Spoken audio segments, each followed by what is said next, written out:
Hello students. Today we are here to talk about the important dates of EAMCET exam.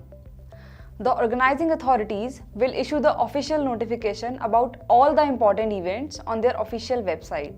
As per the official notification, EAMCET examination will be conducted on April 20, 22 and 24, 2019. Applicants can submit their application form tentatively in the 4th week of February. Applicants can download admit card from official website from the 3rd week of April tentatively. The conducting bodies will issue the initial answer key in the last week of April. The organizing authorities will issue the result through online mode in the 1st week of May tentatively. Applicants have to log in with their registration number to check the result from official website. Thanks for watching this video.